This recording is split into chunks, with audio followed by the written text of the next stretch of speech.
Hello, my friends, and thank you for stopping by. I am Michelle.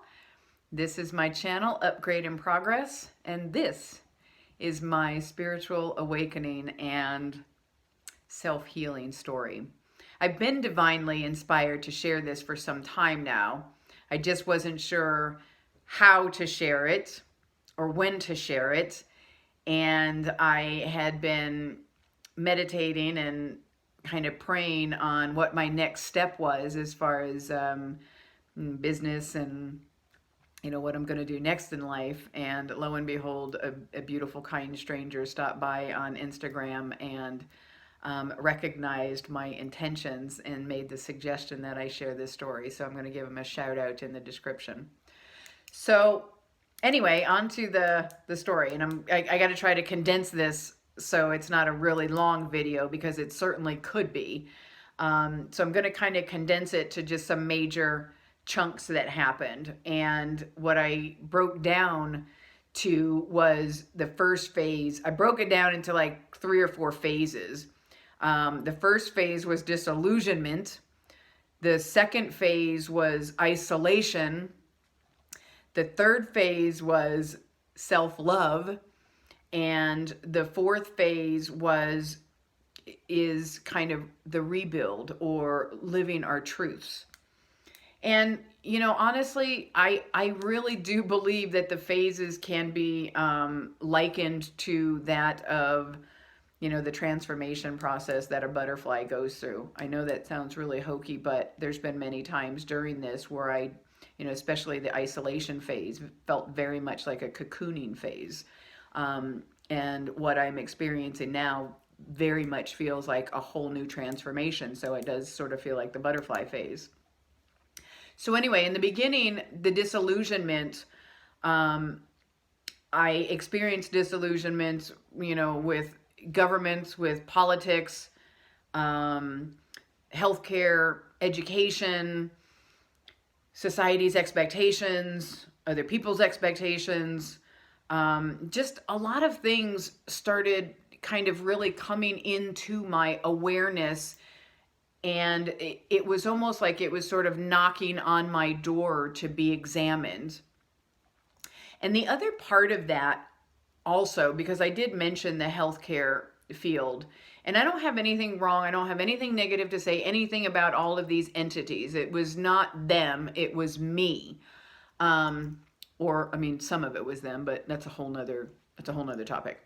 But for my journey, I couldn't stay stuck on projecting any of those emotions on the outside. So in other words, if my disillusionment was with politics or government, I couldn't focus my energy on that because that is not conducive with healing. So I just recognized it as steps that were taking me towards turning in to kind of find some answers. And it definitely led to my isolation phase. But in that disillusionment time, and as things just seemingly felt like they were falling apart, at that time, I was much like anybody else. I was experiencing a health issue. Let's say, for example, I had experienced and been diagnosed with degenerative arthritis in my spine at a very early age, like early 20s, and watch that kind of get progressively worse and have back surgery and then suffer a broken leg in 13 with hardware and screws in there that he put together wrong. So my foot is actually 8 degrees off. So that affects my hips and back and blah, blah, blah. And it just kind of domino affected. So my point is, I was treating those conditions with medication. I was treating depression with medication. I was treating stomach issues with medication. I was treating everything that cropped up. I would just pop a pill. I mean, it became very obvious that whenever something was going on inside, we just pop a pill, or we just take this, or we just watch this, or we just eat this, or I mean, it became really obvious. So I literally made the decision to just take control. Like, I am 50. Well, I was 50 at the time, or I think I mean, at the time I was like 48. I'm 51 now. So I kind of had this fear that if I didn't take charge, I was going to end up depending on someone. And the truth was, there's nobody that I could depend on. There was nobody. My relationship of 18 years had ended. My only child was grown and married. Friends, coworkers, they had their own. There's nobody to take care of me if something went wrong. And that in and of itself lended to experiencing depression and feelings of loneliness and feelings of isolation and feelings of abandonment. And, all of these things came up. But again, in the beginning, when I wanted to take charge of my pain and my depression and, all of those issues, I started slowly. So I threw all the medication away. And I literally just started with, what I found was I couldn't sit around the way that I used to when I did have medication, keeping me dumbed down or dulled. Once I kind of just got rid of everything, I realized that my body was naturally needing and wanting to move. So to manage my pain, I started bending over, I started stretching, I started walking. I did all of those things that I knew I was supposed to do before, but I didn't want to do before. So as a result of the moving my body and getting moving, the next thing that naturally progressed was I craved different foods, and I definitely moved away from no more meat. There was something more empathically in me that I tapped into that said, ooh, I can't eat animals anymore.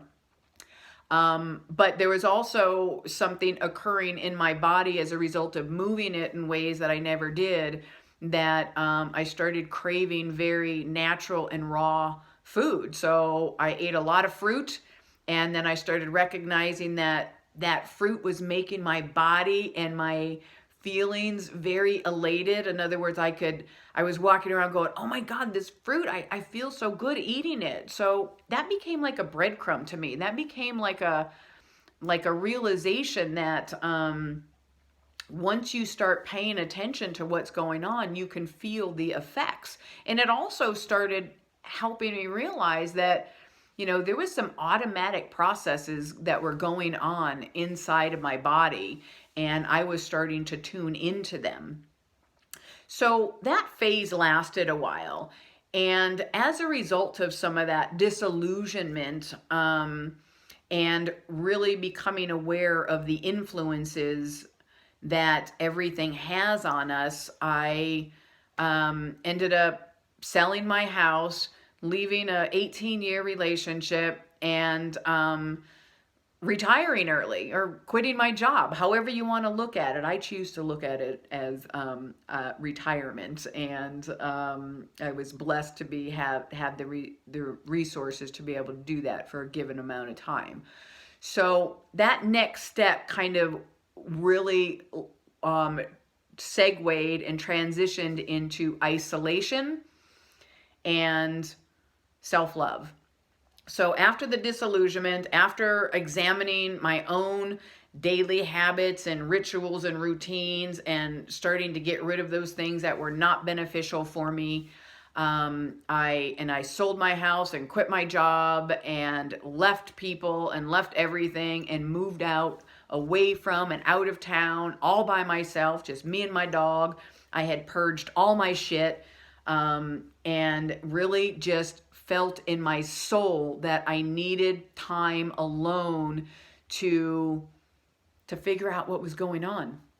Because even though I was disillusioned by everything, the paradox was that my heart, as a result of experiencing the depression and unworthiness and the wounds and the abandonment, I started to recognize that nobody's coming to save me, or nobody's coming to save us. This is an inside job.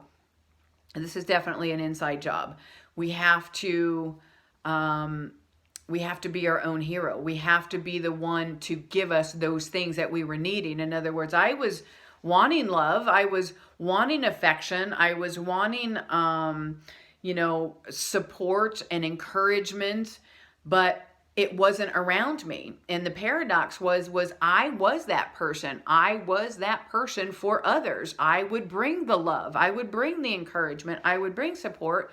But because nobody was really doing it for me, it really just made me isolate and fill my own cup.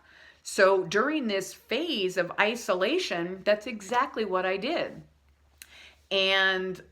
But don't get me wrong, it wasn't all sunshine and roses, because this last year of isolation and self-love has been literally like mountains and valleys. I mean, just peaks and valleys of moments of sheer divine inspiration. And, I can see things moving forward to going through these moments of, okay, shit's gotta come up again. And they call that the dark night of the soul. So that's kind of when we go on this roller coaster or spiral of, doing the inner work and allowing these feelings and thoughts and beliefs and patterns and limits to all come up in our subconscious.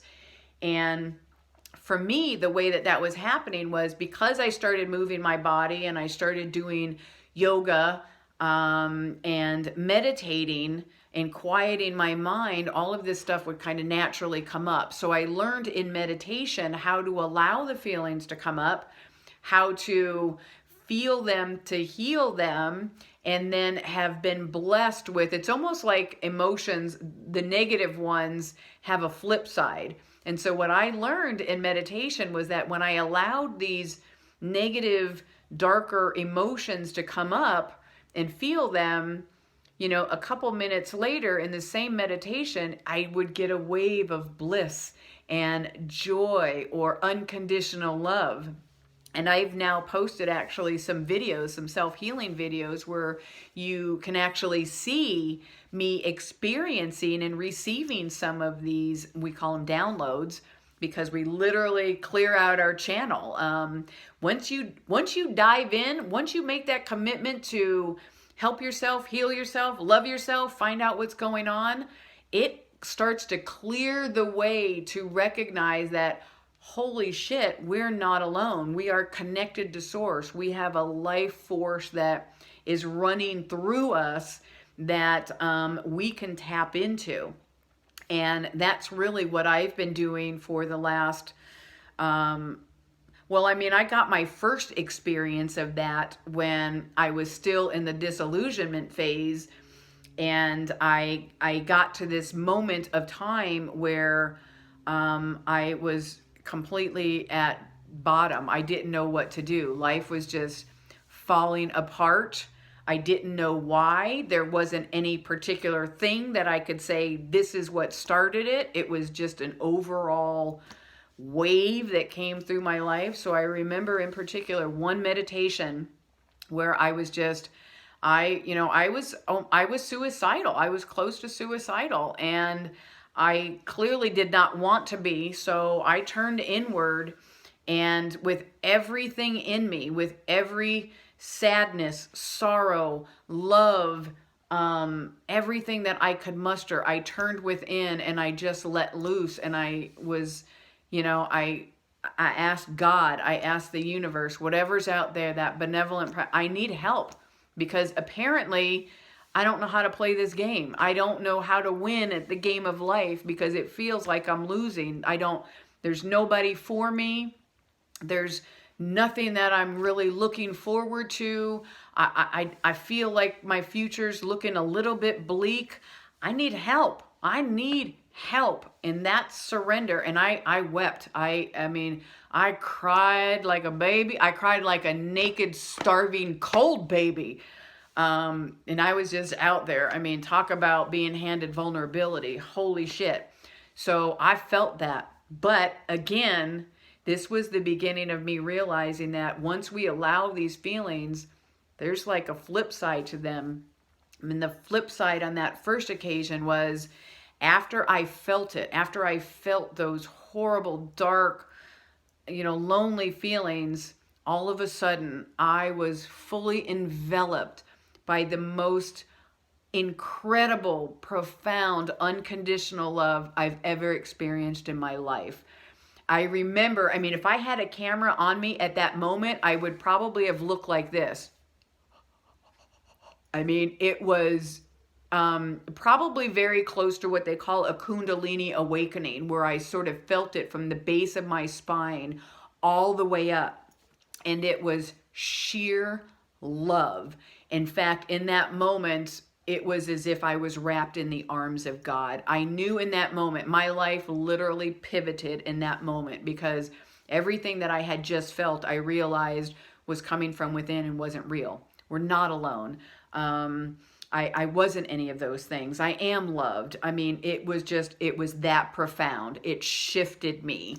And I had to hang on to that. I had to remember that, because then you kind of wake up, you come back into this incarnation, this world, and you sort of forget about that. And so that's one of the reasons, that's probably the primary reason why I started carving out a meditation habit, because it was sort of like going in and being handed prizes and being handed gifts that I'd never experienced out here. So meditation almost in a way became very like another addiction for me, but it's not. It's just a place now where I go to refill my cup and recognize that there are this benevolent energy and this presence that's available to tap into once you kind of make that intention, and once you learn how, and once you realize that I guess I didn't want the old way anymore. So it was those experiences in meditation that got me through. So my self-love, my isolation and self-love phase turned into me having this constant practice of just being and doing kind of an assessment, sort of this body scanning or mind scanning kind of awareness of, okay, what's going on today? Am I feeling anything in my body? Do I have, looping, repeating negative thoughts? What's my heart saying to me? Is there any part of me?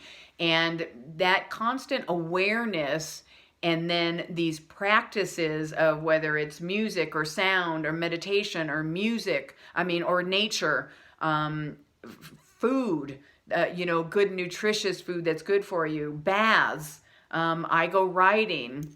So there's many things now that, I kind of do the assessment and I'll implement one of these things that I know is going to shift. So for me, it's kind of like, this is how I'm feeling. My sessions and my self-love are sort of the car wash, and I take myself through it and come out different on the other side. And I think that's what alchemy, that's what transmutation, that's what this self-healing and this ascension process is. It's removing judgment of ourselves, of these emotions. So in other words, even if fear crops up in me today, or uncertainty, and it still does, but in very, very small doses now, because I've learned that, okay, it's still sort of working its way out of the old paradigm and program, and I'm reprogramming the way that I want to think, the way that I want to feel, the things that I want to do. So I have become a conscious co-creator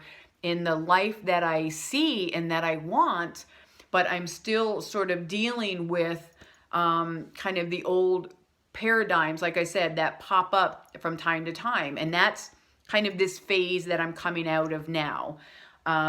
So my desire to help others through this and just hold out a hand or be an ear, or I'm a hugger. So, bring it in. Let's, let me hug you while you let loose, whatever the case may be. my heart is very, very open and very, very strong with the desire to just be that higher vibration and to recognize that I'm going to be wherever I need to be.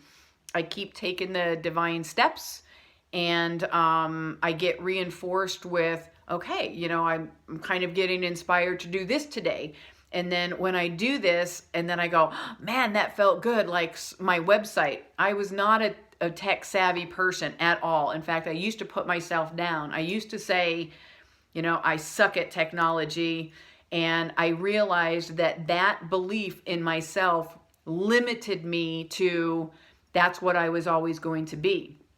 I was always going to be bad at technology until I shifted it. And when I became aware of that, I started saying, I got to work on my technology skills. I gotta get in there and strengthen my technology skills. And no shit, within 2 days of switching that mentality, I launched my website.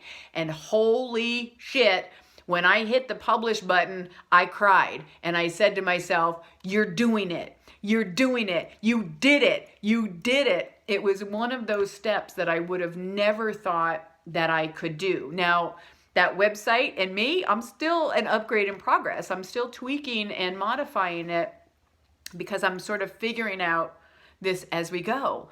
But I love the fact that I'm getting energetic and I'm getting inspired, and it feels so great in my heart to be on this journey, even though I don't necessarily know what it's going to look like. But what I know is this is what I want. This is, I have my vision of where I'm going, but the steps and the actual outcome may be a little bit different. But again, my daily assessment is I'll either make a video or I'll tweak my website a little bit, start interacting with some potential clients kind of thing. And I, assess, and I'm like, yes, this feels really good. So that continues to tell me that I'm on the right path and that everything will work itself out. So this new process, again, for me is a really good balance between faith and intuition and, just following those things that bring you joy, because it is in that that vibration. And because if you think about it, when you're experiencing joy and ecstasy and passion, there's no resistance around. You can't experience joy and resistance. The two just don't go hand in hand.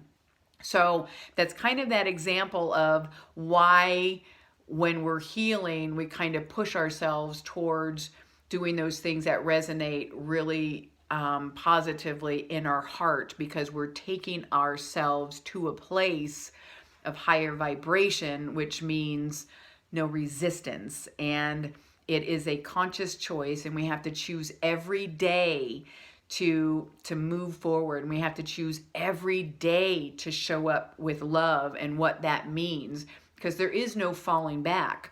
There's been so much work done, and there's been so much foundation laid now that even though, like I said, I have moments and I might have hours or days when some of these things come up, and it's just part of the process. It's just part of, gently acknowledging it and recognizing and going, I see you, I hear you, and you just kind of put your hand on your heart.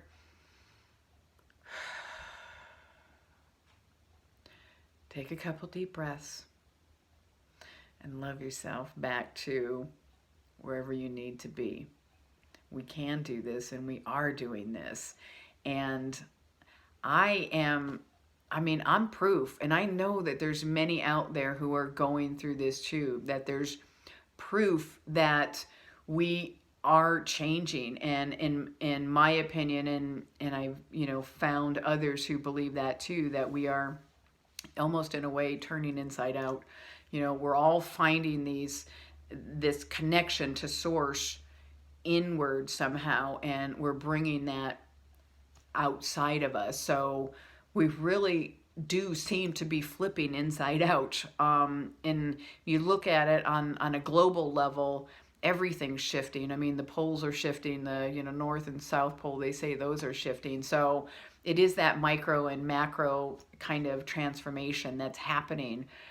But many don't feel it yet, simply because there's still a lot of, I don't judge, but what I see is that if this doesn't resonate, if people view this and think, whoa, these people have all lost their mind, then that just says one of two things to me. One, they are just perfectly happy with who they are, and their life is going great, and there's no need to change. That's perfect. God love you. Keep on that journey. And then there's others who are experiencing these shifts, but they blame this and that and the other thing without realizing, because again, those are our limited views, without realizing that there really is a global shift going on. We really are moving into higher frequency energies, and that is affecting us. So it's just a matter of kind of gathering all of that data and being able to present it to people, because it's all over the place. But it's not going to be mainstream because of the obvious reasons. Big Pharma does not want the mass population to know that they have the ability to heal themselves. We don't want to shift, the material world, because they want you to buy all their shit. So, I mean, there's a reason why we're not going to really see this information publicized out there just yet. But I have seen it cropping up. I have seen celebrities and stuff start to talk about it. I did just see an interview with a celebrity and, somebody from the spiritual or esoteric community, talking about sort of the awakening and the shifting of consciousness and the evolution of, humanity, not just humanity, but really all sentient life. Even animals are evolving. So I just kind of want to leave it there as, again, this kind of upgrade in progress, and recognize that if you are a person who has at any point decided that I want to be better today than I was yesterday, and you have some sort of practice to reflect on those things, then you are an upgrade in progress. Anybody who is trying to be better today than they were yesterday is upgrading. And God love you, because we need more of that. We need people who are willing and able to transform themselves and upgrade themselves, because nothing's ever going to change in the outside world if we don't change our inner worlds. Thank you, guys. I'm Michelle. This is Upgrade in Progress. This was my story. I love you guys, and I'll see you in the now.